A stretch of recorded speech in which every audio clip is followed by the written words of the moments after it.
मिली है निसार अहमद से, जिनकी वीडियो का चंद हफ्ते कबल सोशल मीडिया पर खूब चर्चा हुआ। इस वीडियो में उनको एक मकामी ढाबे पर चाय पराठा बनाते देखा जा सकता है। ये वीडियो लाखों नाजरीन की तवज्जो का मरकज बनी, क्योंकि ये सिर्फ कोई आम चाय वाले नहीं बल्कि एक बेहतरीन स्पोर्ट्समैन भी हैं। हाल ही में मॉस्को में होने वाले एक फाइट टूर्नामेंट में उन्होंने पाकिस्तान के लिए ब्रॉन्ज मेडल जीता। मेरा नाम निसार अहमद है, मैं बलूचिस्तान किले अब्दुल्ला से ताल्लुक़ रखता हूँ और आज से 10 साल पहले मैं कराची आया था काम के सिलसिले में और कराची में काम करता रहा और साथ में बॉक्सिंग क्लब ज्वाइन किया और अल्हम्दुलिल्लाह अभी पाकिस्तान का नेशनल इंटरनेशनल किक बॉक्सर हूँ। निसार मेहनत मजदूरी करके गुजर बसर करते हैं और फारिग औकात में मुकाबलों की तैयारी के लिए खूब मशक भी करते हैं।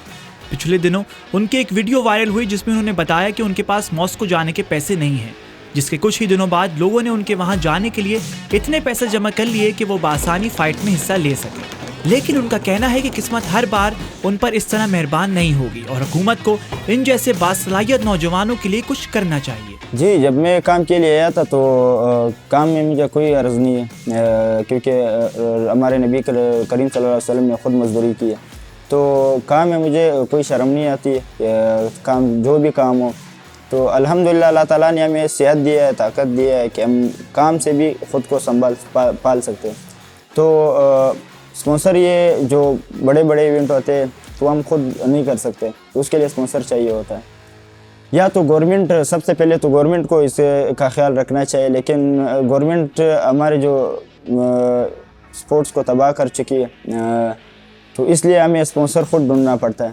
तो ये काम और बॉक्सिंग को तो साथ लेके चलना काफ़ी मुश्किल होता है और इसमें फिर जब बड़ी फाइटें आती है हम एफर्ट नहीं कर पाते, तो इसके लिए हमें स्पॉन्सर चाहिए होता है। और मैं अपील करता हूँ कि अल्हम्दुलिल्लाह अभी इंटरनेशनल खेला है, ब्रॉन्ज मेडल लाया पाकिस्तान के लिए, और भी फाइटें आ रही है मेरी, उसके लिए भी मुझे स्पॉन्सर की ज़रूरत होगी। तो इसके लिए मुझे हुकूमत से मैं अपील करता हूँ कि मुझे एक जॉब दिया जाए ताकि मैं स्पोर्ट्स के हवाले से मुझे जॉब दिया जाए ताकि मैं अपने गेम पर फोकस करूँ और मज़ीद पाकिस्तान का नाम रोशन करूँ। उनका कहना है कि तैयारी के लिए उन्होंने पाकिस्तान के हर क्लब फाइट में हिस्सा लिया है और आने वाले दिनों में वो थाईलैंड, दुबई और इटली में होने वाले मुकाबलों में हिस्सा लेने के ख्वाहिशमंद हैं, जिसके लिए उन्हें हुकूमती मावनत दरकार है।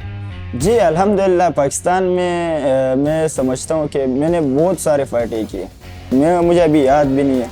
लियारी में, सिंध, कराची में तो ऐसा जगह नहीं है जहाँ मैंने फ़ाइट नहीं है, बल्कि पाकिस्तान में जहाँ नेशनल होता है, बलूचिस्तान में किया था, कोयटा में, चमन में, गुजरांवाला में, जंग में, लाहौर में, पेशावर में और इसी तरह गुजरात में किया था। जितने भी फाइट, लाहौर में 2-3 बार गए हम लोग और पेशावर में 2-3 बार गए।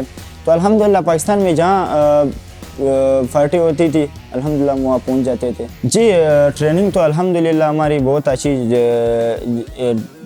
है। सुबह नमाज के बाद आते हैं ट्रेनिंग पे और 9:30-10 बजे तक हम इधर सुबह ट्रेनिंग करते हैं नादिर उस्ताद के पास और उसके बाद शाम में अपनी किक बॉक्सिंग के क्लब जाते हैं और किक बॉक्सिंग के जो मेरा उस्ताद इकरार खान टाइगर है, जिसके पास मैंने गेम शुरू किया है सबसे पहले, जिसके पास में अल्हम्दुलिल्लाह मेरे जो उस्ताद है, मुझे मुखलिस उस्ताद मिला था, जिसकी बदौलत में अल्हम्दुलिल्लाह जिस मुकाम पर हूँ।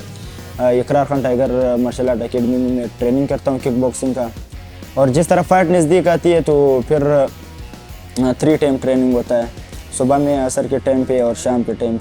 तो इंशाल्लाह कोशिश जारी रहेगी और इंशाल्लाह नेक्स्ट पार्ट 2 के लिए पाकिस्तान के लिए अच्छा परफॉर्मेंस करके पाकिस्तान का नाम और इस्लाम का नाम रोशन करेंगे। ज़ाहिर बात है हम इतने मेहनत करते आते, पसीना बहाते और साथ में काम भी करते, तो उसके बाद अगर हमें जो हमें चाहिए होता है वो नहीं मिलता है तो काफ़ी मायूसी होती है। तो ये मैं गवर्नमेंट से ये अपील करता हूँ कि ये नहीं होना चाहिए और स्पोर्ट्स को ज़्यादातर फोकस करना चाहिए।